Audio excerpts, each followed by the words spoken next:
A couple things I want to toss out this morning. It's going to be a little bit disjointed as we go through because there's several different ideas coming to the same place from different directions. So this is why I suggest in the opening treatment that rather than trying to listen with our intellect and analyze and weigh and following things in a linear sequence, open ourselves up to be lateral, open ourselves up to be multidimensional, and open ourselves up to the experience. So a couple things to toss out to kind of get this going. I think it was Margit, was a Belgian artist who drew a picture of a tobacco pipe, and you think the Sherlock Holmes pipe with the curved stem and the big bowl on the end. And he drew this painting of the pipe, and then he put in French below it, he put the annotation, "This is not a pipe. This is not a pipe." And the painting is called "The Treachery of Images." The treachery of images.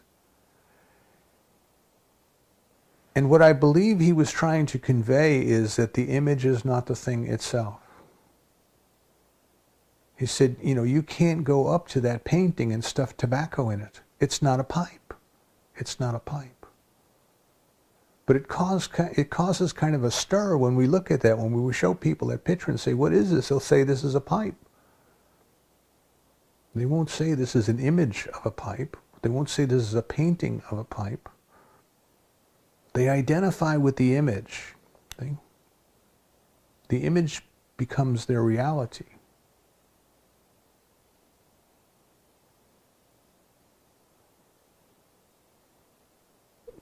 What the importance of that to us today is,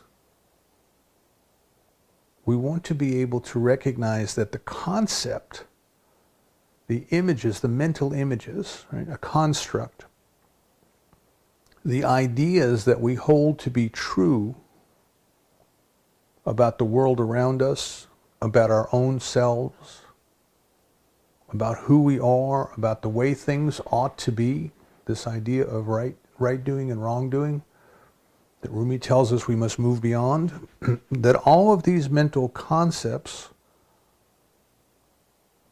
are images, mental images.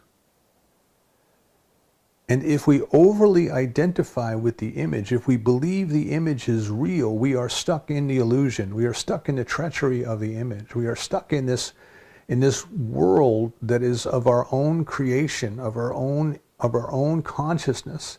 And we try to live in that world as if it was real. So you can imagine how silly it would be for someone to try to take that picture of the pipe and stuff tobacco in it and put the painting in one end of the painting into their mouth and try to smoke the tobacco. It's ridiculous. It's ridiculous. But yet we as human beings, as we're learning and as we're growing, we form mental concepts of things and then we try to make them real. We try to act as if they are real, and they are nothing more than ideas. They are nothing more than images. They are nothing more than mental constructs. Now, for the last several weeks, we have been talking about divine love, unconditional love. We have been talking about experiencing this love, not human love, not a mental concept of love, not a physical concept of love, but love, the love of the soul, the love of the soul experiencing the presence of the divine. The true love between you and I is when our souls experience the presence of the divine in each other, as each other, through each other. And this is an experience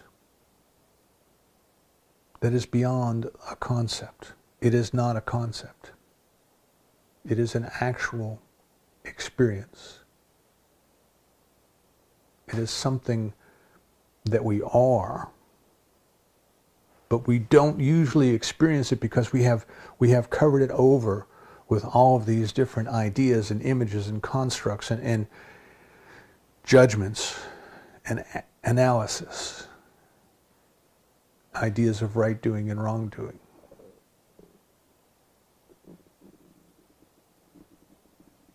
So what we want to do, that what we're talking about today is we're talking about the path. What is the path?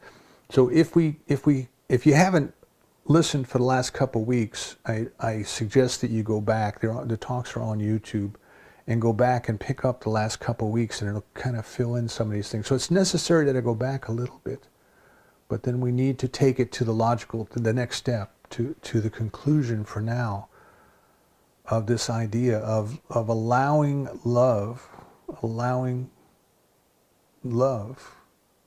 the experience of the presence and the activity of the divine, allowing that to have its way with us, allowing that to be the agent, the catalyst that takes us to a place of transcendence.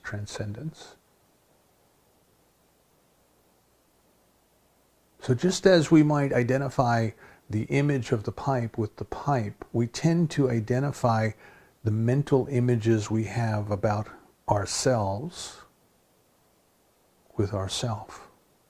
I am this, I am that, I am the other thing. And many of these concepts come from the past. They come to us kind of imposed on us by other people, by our parents, by our society, by our clergy, by our teachers, by our government. Right? The first thing we're given is a name. Now, when we come into this world, we're kind of, we think we're a blank slate. I think it was Aristotle said we come in as a blank slate. One of the Greek philosophers. But actually, I believe we come in and we bring with us below our level of consciousness, we bring with us the essence of who and what we are. We were someplace before we got here. We're someplace after these bodies are done. And the essence of what that is moves along. But when we are little, when we are born, we really don't have these preconceived notions of who and what we are and the way we're supposed to behave and what we're supposed to do. We just are. I mean, think of the beauty of a newborn child. It just is. You know, we look at babies and we say, oh my God, they're miracles. Isn't this a miracle? How perfect. When our granddaughter was first born, and she's 26 now and has a 5-year-old of her own, when she was first born, and we had the christening, she was like 6 days old, and I was holding her, you know, and as a grandpa I was holding her, and I was just admiring this beautiful, beautiful child, this beautiful creation. And she was looking at me, you know, her little eyes were making contact. And she was looking at me.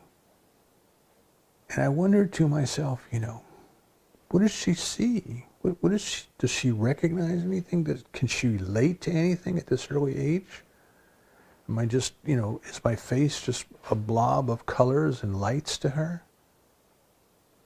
You know, I was talking to her, you know, baby talk. I was talking to her and telling her just how beautiful she was and things like that, you know, and her little body was kind of moving, her little hands were kind of moving. And I was just wondering, you know, is there a way to communicate with this little person? A little person inside this little body, is there a way to communicate? And what I decided to do was to stick my tongue out, because obviously she didn't know words. But I just decided to stick my tongue out and see what she would do. 6 days old. And I pushed my tongue out, and I waited, and I looked, And she pushed her tongue out. And I thought, well, could this be a coincidence, you know? I waited a little while to see if she was, you know, sticking her tongue out at a regular basis, and she wasn't. And then I stuck my tongue out again, and she stuck her tongue out again. And I stuck my tongue out twice, and she stuck her tongue out twice. And I said, oh my God, oh my God. Here she is, doesn't know words, doesn't know her name, doesn't know my name, doesn't have these mental constructs and images about reality that we have learned as we're growing up. And yet there was an awareness there. There was a consciousness there. There was an ability to understand and interact and mimic what was going on. If you and I, if we could get to that place in consciousness, which is a place before all of these mental images, before these ideas, before these constructs come to us, what would that be like? What would our life be like? What would our life be like if we were free of all of these ideas? And we could simply be, right? Mindfulness meditation, could we simply be here now? Be here now without judgment. Be here now without the chatter of the mind. Just be here now. Just be aware of the environment. Be aware of our surroundings. But not to be caught up in our ideas about them. Not to argue. You know, you can imagine people arguing over the pitcher of the pipe. This is not a pipe. Well, yes, it is. Of course it's a pipe. Look at it. It's got a bowl. It's got a stem. It's a pipe. But it's not a pipe. You can just understand the intellectual argument that the painter created just by doing that. Right? Just by that one simple act, he got people starting to question, well, what is reality? How much of what I believe to be real is nothing more than my mental construct, my mental image of what is real? So in the East, they kind of give us this parable. You know, you can imagine a baby monkey. If a baby monkey came into the world, and before it knew anything, we put it into a house, and the house had windows, but the monkey couldn't get out. As the monkey started to develop consciousness, its whole view of the world, its whole perception of the world, would be what's coming in through the windows. Right? So it would go and it would look out the window, and it would go and it would look out another window, and you could imagine this monkey kind of running back and forth from window to window to window, trying to get a glimpse of what's going on and forming its whole image and its whole perception of the world based on what comes to it through these windows. And of course, none of that is real. All of that is perception, and it still doesn't know who and what it is. You know, if we could let it loose, if we could let it return to its natural environment, it would be so different. And the meaning of the parable is that as you and I, as we come into awareness, as we start to form this opinion of who am I, we are getting all of these ideas that are coming into us through these filters, through our parents who give us a name. And then we learn that we are not our name. We learn that our name is what other people call us, right? But I call myself I or me. And we start to create this concept of who and what I am. And we believe that it is real. We believe that the concept is the reality. We believe that the painting, the mental painting that we have created, is who and what we are, and it is not. It is not.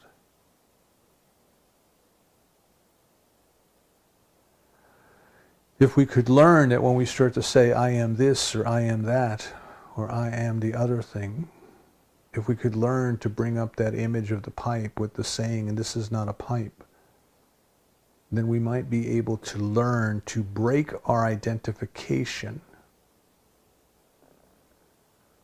with these mental constructs that we have made, these ideas of who and what we are. So what we've been talking about for the last several weeks is moving beyond those ideas, moving with Rumi, moving to the field beyond the ideas of right doing and wrong doing, moving into the experience of the I amness, the experience of the oneness, the experience of the unconditional love, the experience of the soul.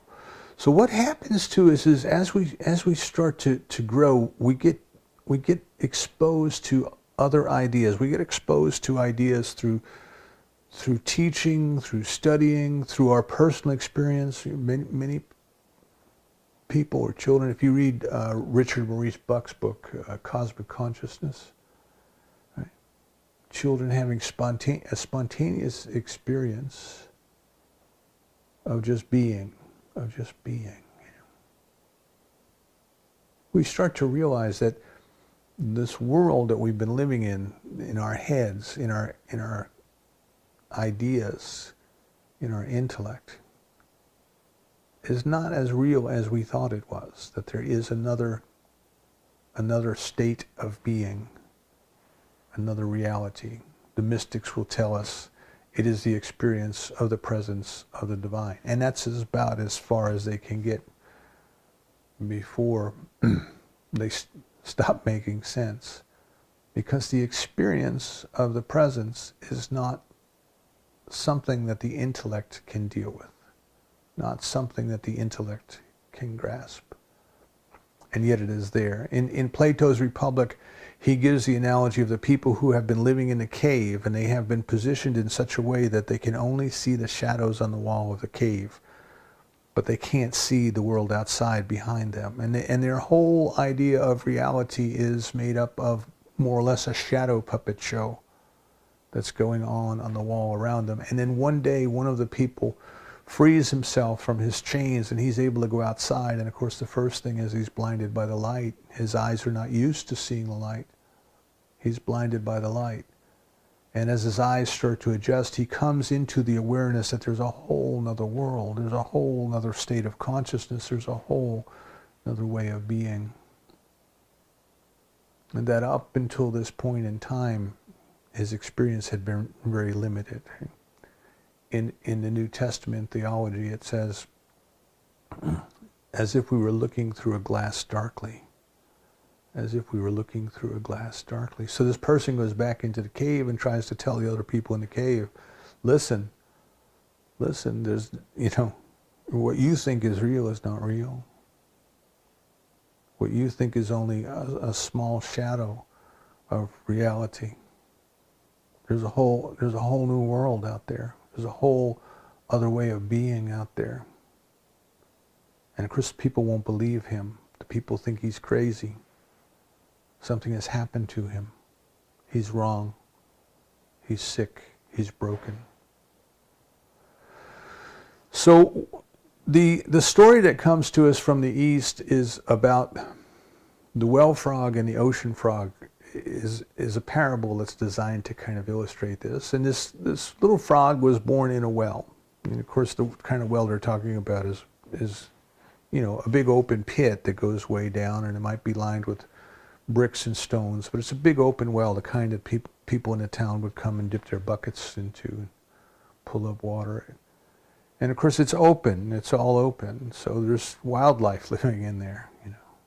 The little frog lives in this well, and he's born in this well, and he's very happy in the well. And this well is his whole world. He has a nice little place to live, a little crack in between the stones. And he lives there, and when he's hungry, he jumps in the water, and if there's insects floating on the top of the water, he has his lunch. He's very happy. Everything he needs is right there. When the rains come, fresh water comes. And that's his whole world. It's all he knows. And he identifies with that. And then one day an ocean frog comes. And the ocean frog comes into the well, and the well frog says, who are you? I've never seen you around here before. Where do you come from? And the ocean frog says, well, I live in the ocean.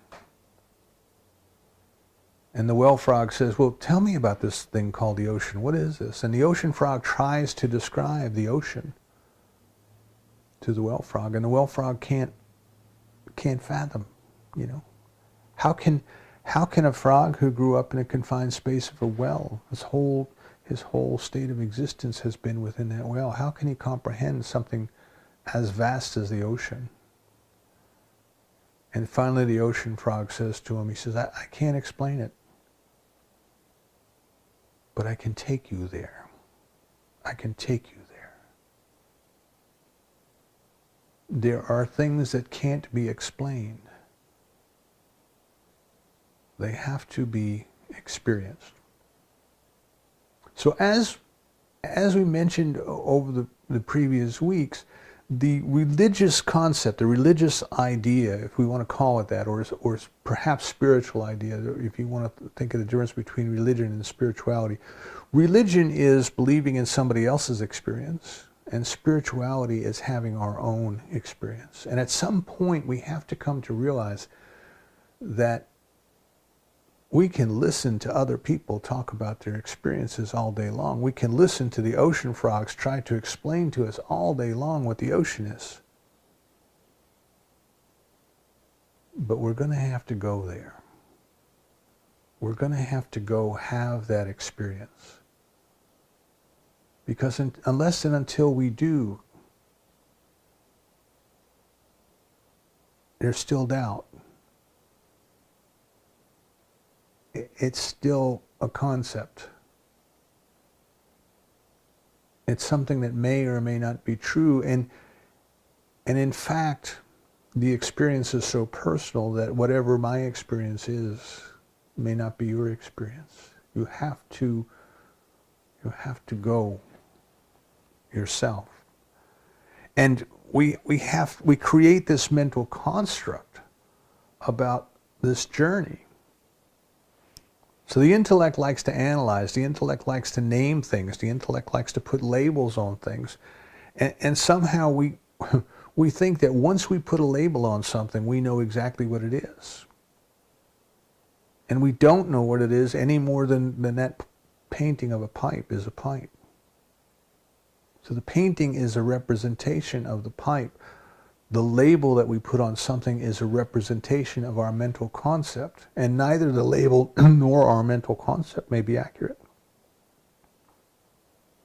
We may have created a false idea. As we were coming into consciousness, and as we were running from window to window of our senses, as we were listening to other people tell us about the world about us, we absorbed a lot of things that just simply are not true. And part of our journey is recognizing that and not being overly identified with those concepts and being willing to let them go, because everything we've ever been told could possibly be wrong.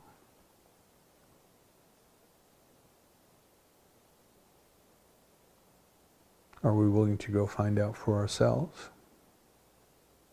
Right? Emerson says, don't take anybody else's word for what is good or evil. You have to know for yourself. In the New Testament, I believe it's somewhere in John, it says, don't take anybody else's word about whether the gods are good gods or bad gods. You have to try them for yourself. It is a personal experience that we were talking about. So at some point along the way, at some point in our development, we become exposed to the idea that everything that we ever thought about ourselves is just that. It's just an idea, and it's probably not a correct idea. We label ourselves with the things that our parents told us about us. We label ourselves with the things that our intellect tells us about us.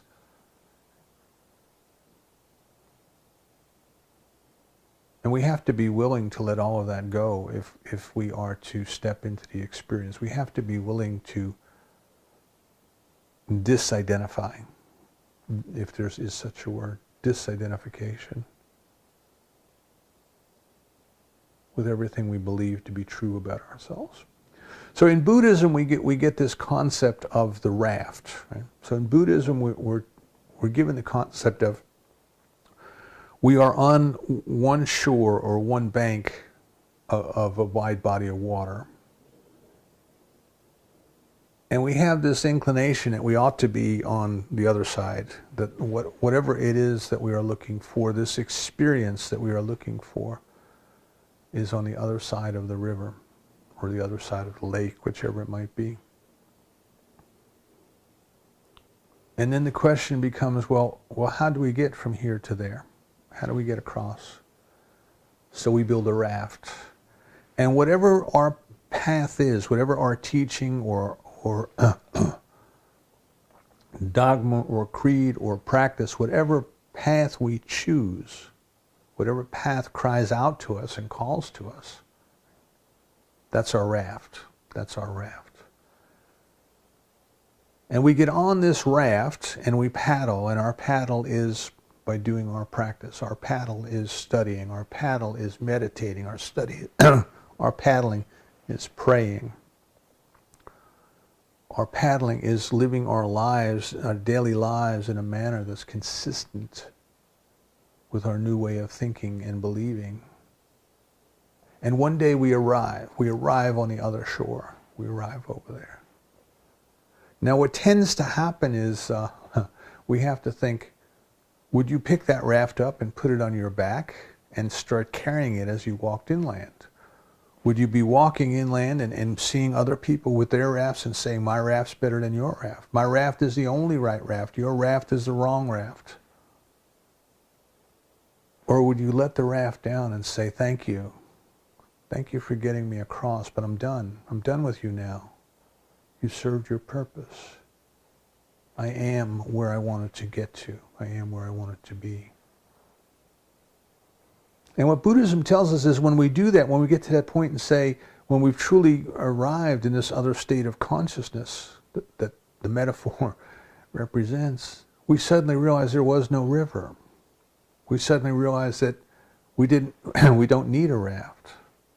But it was necessary for us at the time. It was appropriate at the time. But we can let it go. We can let it go now. Because what we were looking for was never out there. It was never really across there. That was a mental concept that we constructed.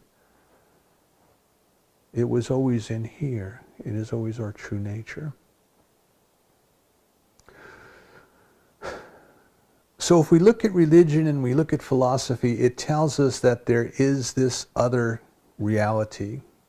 Where you can call it, in old-time religion, you might call it heaven, where the streets are paved with gold.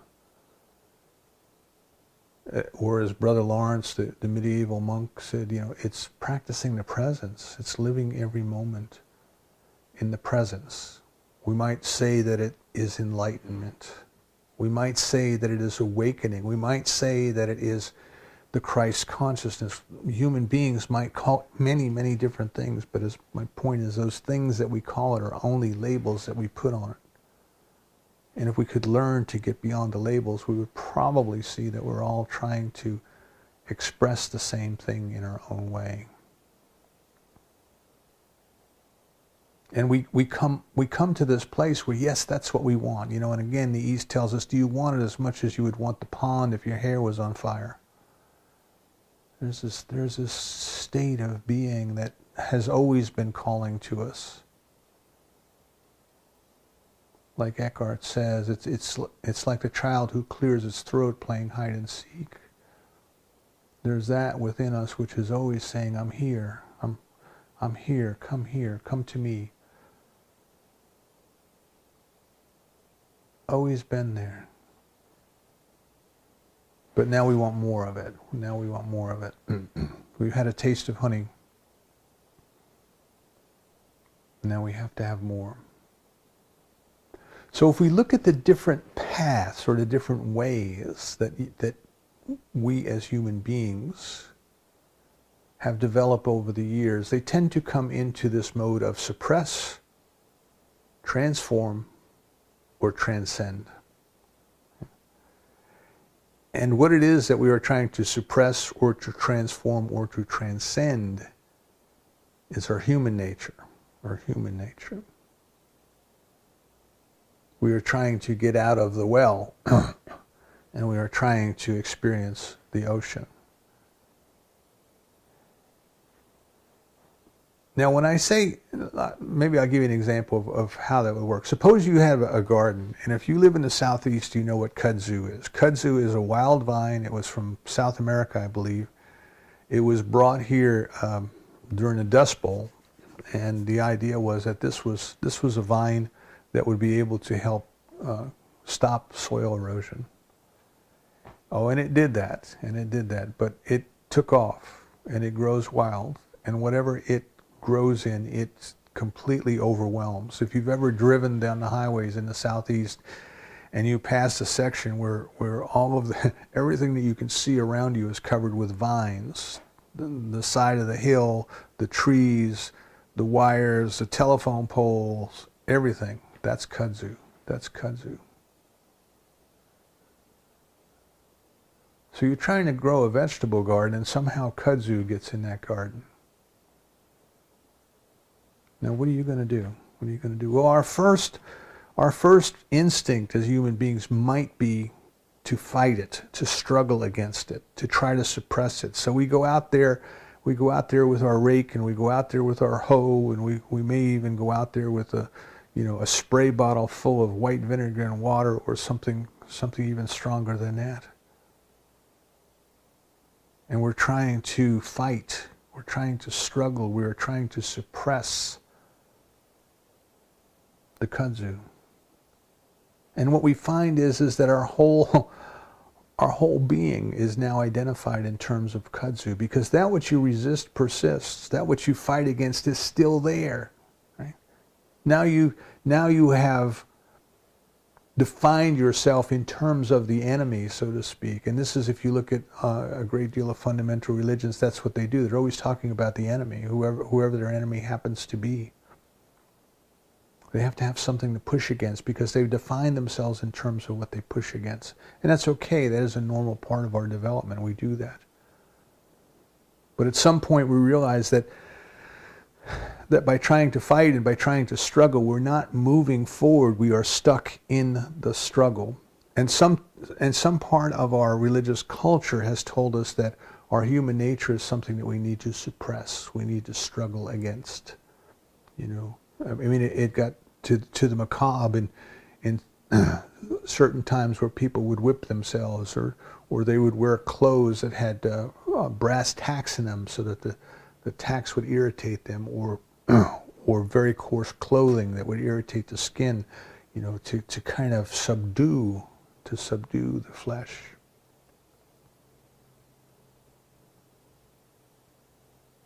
And I think when we do that, if we do that, the first thing is we are stuck in that struggle.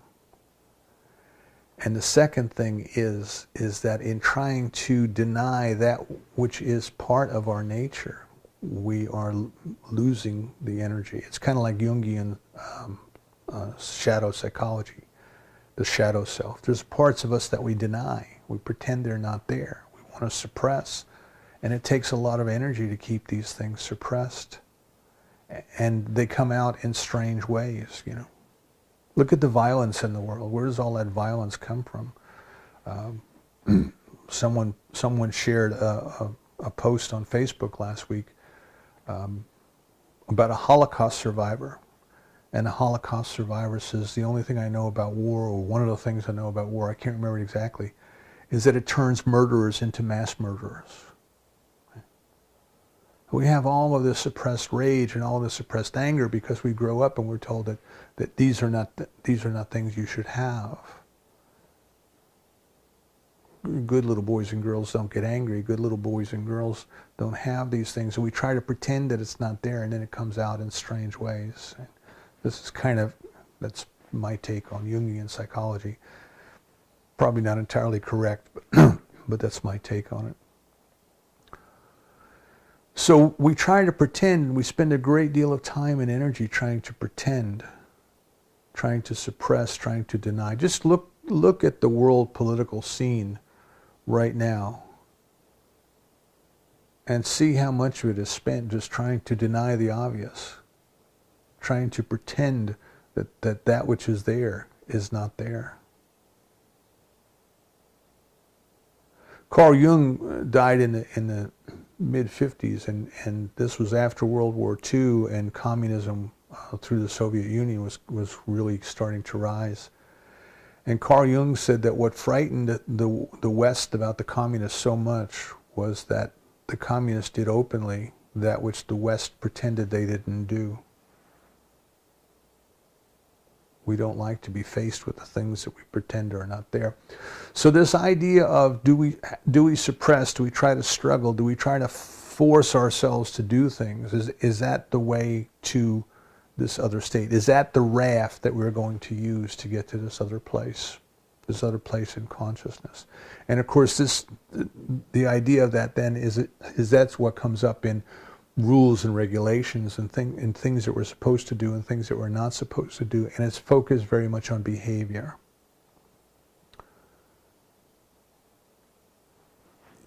If we behave in a certain way, will that somehow change us? Will that somehow change us, is the idea.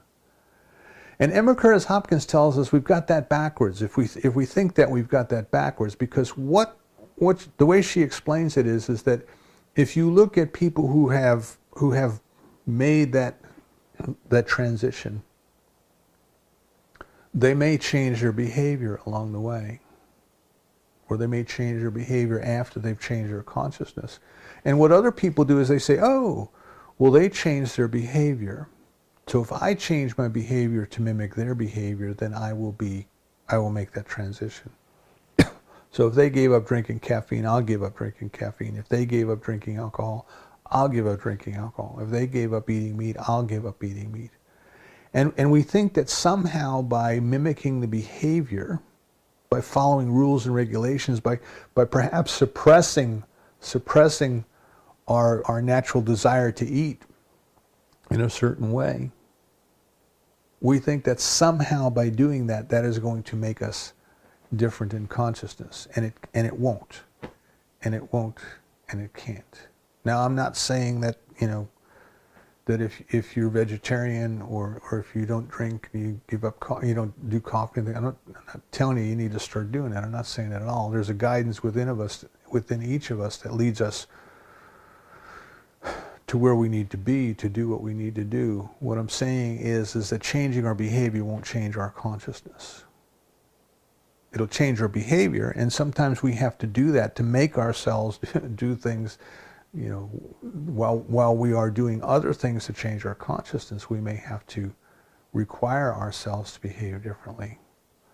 But the concept that I can become more spiritual by suppressing the human, to me, is an erroneous concept. We can't. Then there's this idea of transform. So if we go back to the garden and the kudzu, the idea of suppressing is you got to run out there every time it rains and you got to chop down the kudzu, and you've got to try to pull it up, and its runners grow underground, and the runners I don't know, we had honeysuckle in our yard one time, and I tried to pull it up, and the runners went underground for hundreds of feet, and then it went up a tree somewhere. It just, it was almost impossible to find. We can define ourselves and spend our whole lives just trying to struggle and really not advance. Now the second thing that we come to, the second idea, is to transform. And to go back to the example of the garden, to transform, it means simply this. Now kudzu is the enemy. Kudzu is terrible. Kudzu just grows and it kills all the vegetables and it does all these things. But what if we found another use for it? What if we could do something else with it? So one of the things that they found is that cows love kudzu.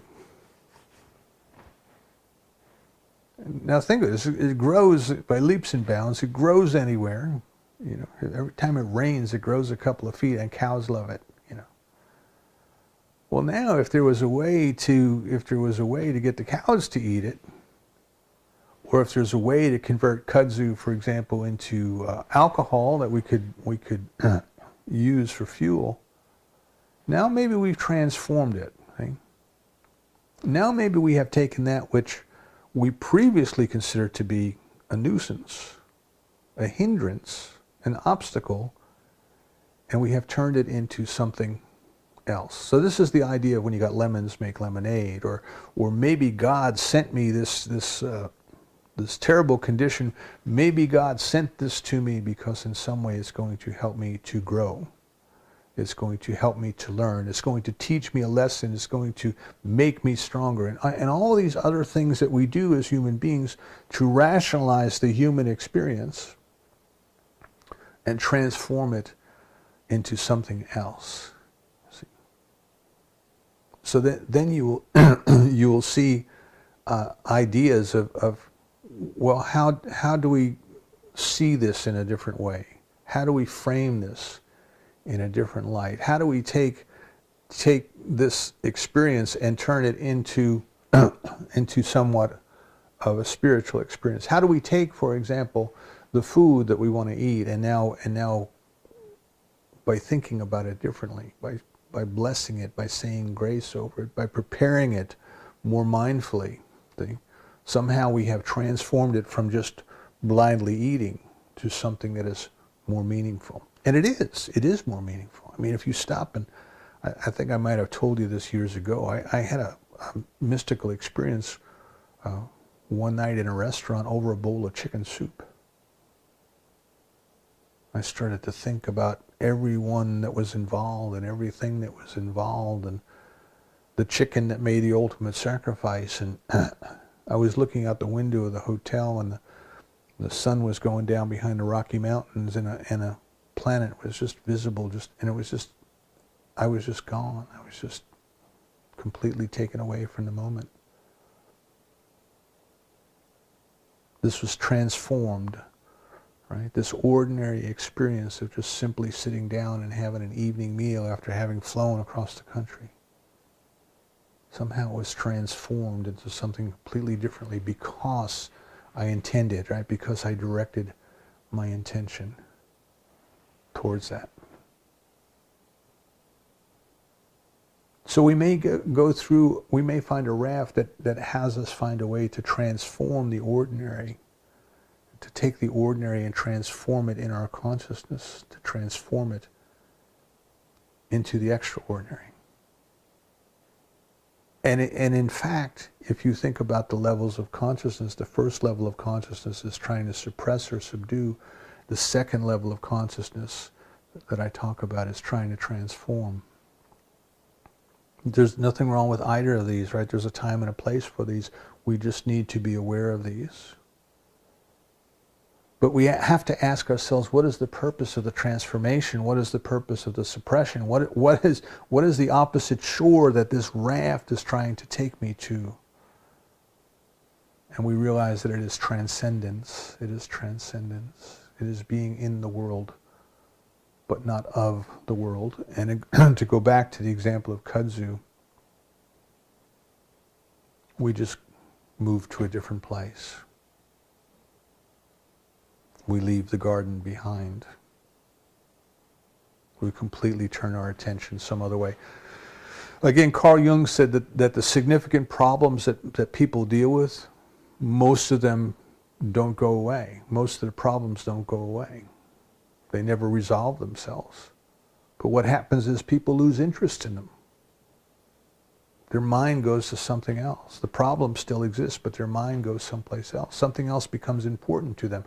And the anecdotes in the self-help books are full of stories about this, about somebody who had this burden in their life or this condition in their life, and you know, it consumed them and they were held back by it and all these things. And then one day they found a new interest in their life.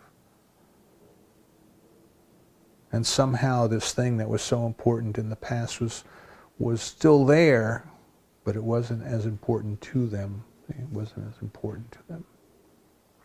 They moved on. They moved on. So this idea of transcending then is where we want to close today. This idea of transcending is that I have arrived at a different place in consciousness where I don't have to struggle. See? I don't have to fight against anything because it is what it is. I don't have to try to suppress it. I don't have to put all of my time and energy into it, because my interest has moved on. My interest has moved away, and it no longer concerns me. So, for example, we may grow up and we're told you shouldn't be angry, and we spend a lot of time trying to suppress our anger, trying to pretend that we're not angry, but the anger is always there. The anger is always just below the surface, you know. Somebody looks at us the wrong way or says the wrong thing, or you know, blows their horn in traffic. I think I told you, I saw something about a road rage incident on the Blue Ridge Parkway last month. The Blue Ridge Parkway is where you go to leisurely travel at 45 miles an hour throughout the southeast and take your time and look at the sights and stop and pull off and go to the craft stores and look at the scenery and just enjoy life. Somebody pulled a gun on somebody else. The anger is there. The anger is right there. We try to pretend it's not there. But when we've transcended, the anger is there. The anger may come up, you know, and we say, oh, there goes anger. There goes anger. We become the observer. We become the witness. We haven't identified with the image. Right? We're not saying, I am angry. That's where we start out. I am angry. This is a pipe. I am angry. No, that's a picture of a pipe. No, there is anger.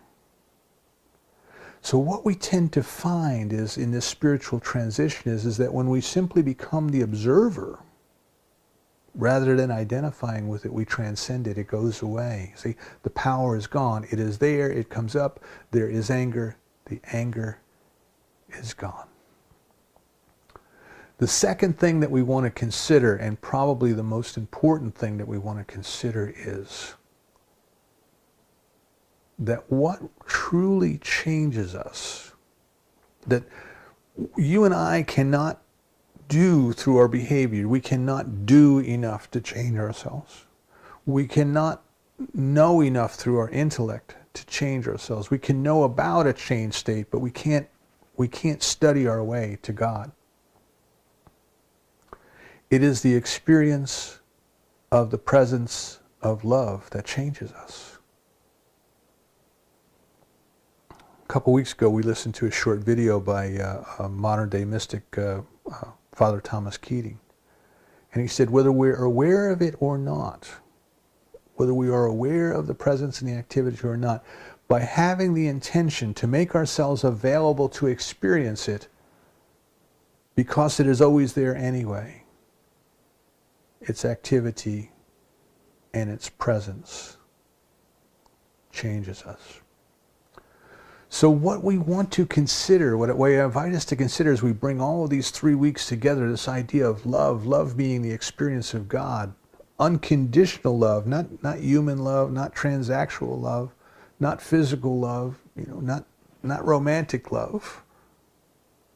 And there's nothing wrong, you know, with any of those things. They are all part of our experience. But I'm talking about the agape, unconditional love, which is the experience of the presence of the divine. And it is that which we are seeking, and it is that which changes us. So the more we seek it, the more it changes us, so the more we become like it. Wednesday night we were talking about the Dalai Lama has participated with some scientific organization, and you can find it on the internet. It's not hard to find, but they're looking at the mind-body connection, consciousness and mind connection. And there's a monk who meditates like 6 hours a day, and they put a shower cap on him with all of these little electrodes so they can measure his brain in 87 different colors or something. You know, just they can put it on machines and look at it. And they asked him to meditate on peace, right? So his intention to cooperate with them was to experience peace, and he began to meditate on peace. And what they found in looking at the screen is that part of the brain the scientists recognize that part of the brain that lights up when we were experiencing peace. Of course, it lit up. But it lit up not only while he was meditating, it stays lit up. See, it stays lit up. His intention to experience peace produced a physiological change in his brain that allowed him to experience more peace. Right? So we can try to behave in a peaceful manner, and we shouldn't run out and hit each other with sticks, but that doesn't change our consciousness. But his intention to experience peace changed his brain. Our intention then, I'm suggesting, our intention then is to give up any sense of struggle. Become the observer of the struggle rather than the actor of the struggle. Okay? Give up the sense of struggle. Become the observer in your life. Become the witness in your life. Allow the energy to go away from those things. Don't leave ourselves stuck with that. There's a saying that you can't put someone in prison unless you're willing to go sit there and stay with them, right? Somebody has to guard them. And that's like us trying to struggle. We confine ourselves to our own mental prison. Give up the idea of struggle. Give up the idea of I, of my own self, have to transform this, because the fact is that you and I of our own selves can't transform it. We can come to a different understanding, we can come to a different idea, and that can help us to be changed. But the actual thing that changes us is the experience of the presence of love. So what we want to do then is we want to give up the struggle. We want to give up the pursuit of analyzing and weighing and judging and naming and labeling and all those other things. And we just simply want to be still and know. Be still and know. And if we do that and we think nothing happened, nothing changed, it doesn't matter what we think. Whether we were aware of it or not, making ourselves available to that presence is what changes. Joel Goldsmith, in his Teaching the Infinite Way, asks his adherents to sit and meditate 5 times a day. And he says that it is this time that they spend sitting in quiet that changes them, because that's when they make the divine contact, and the only thing that produces change is a divine contact. Emmett Fox says the only thing that produces real change in our lives is scientific prayer, which we would call treatment. And I would add to that, that is because that brings us into the conscious contact of the divine. We start out by thinking, what do I know about God? And then the next step is and I am one with that.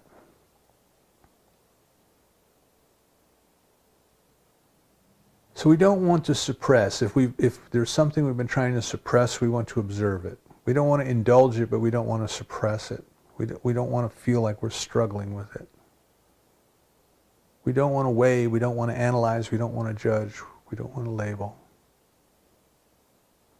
We just want to be. Augustine said, I ask nothing of thee, not even thy love. I only want thee. There is a wisdom and an intelligence and a power that takes the caterpillar and leads it into the cocoon and then completely dismantles everything that it was, turns it into jello. Now you can imagine if you and I knew that we were going into that cocoon and we were going to be turned into jello, we would go kicking and screaming all the way, but the caterpillar goes easily. And then it transcends the caterpillar. It becomes the butterfly. We want to go into the cocoon of our consciousness. We want to sit and make ourselves available to the love and to the presence of God, and know that while we are in there, the intelligence that knows how to turn that caterpillar into a butterfly, the divine love, is having its way, is helping us to transcend our limiting ideas, our limiting consciousness, our identity with the human self, our identity with struggle, our identity with the intellect, and it is helping us to simply be love. Be love.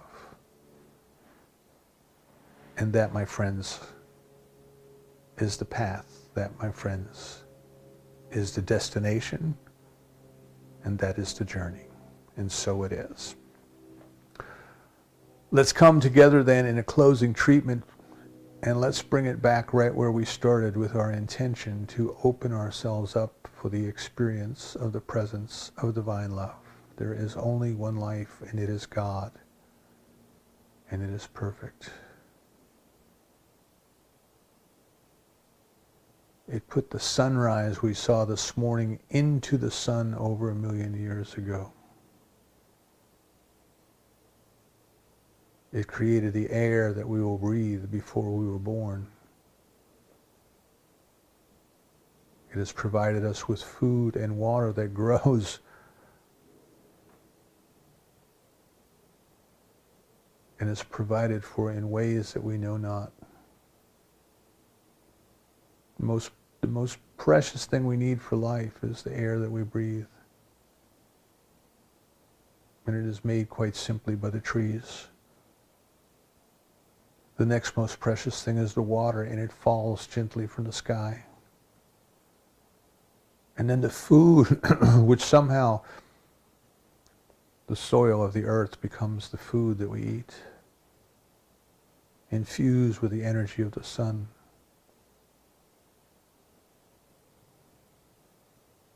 Every moment is a miracle. Every breath is in unity. Every bite of food is communion.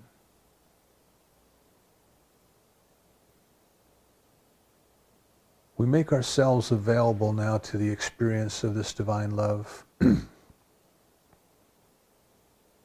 there's anything we struggle with, we lay down the struggle for the time being.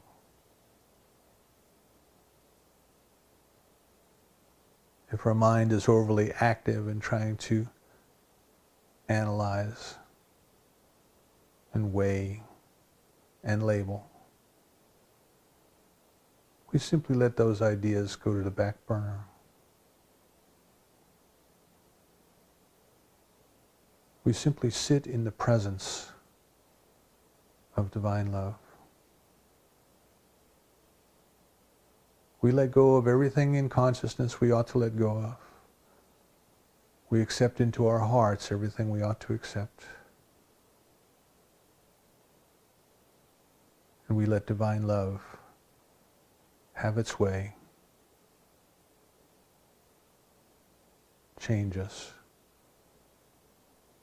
transcend our human nature.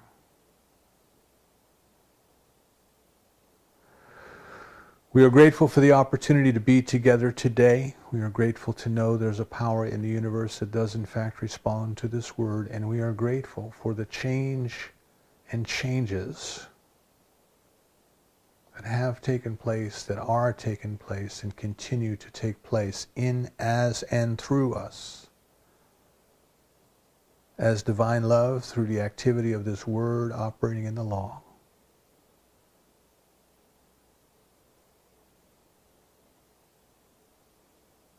Leads us where we need to go.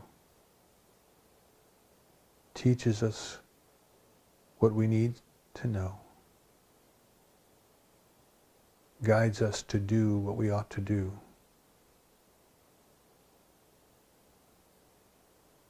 As we transcend our limiting ideas. We release this treatment to the law, knowing so certainly it is done that we say together, and so it is.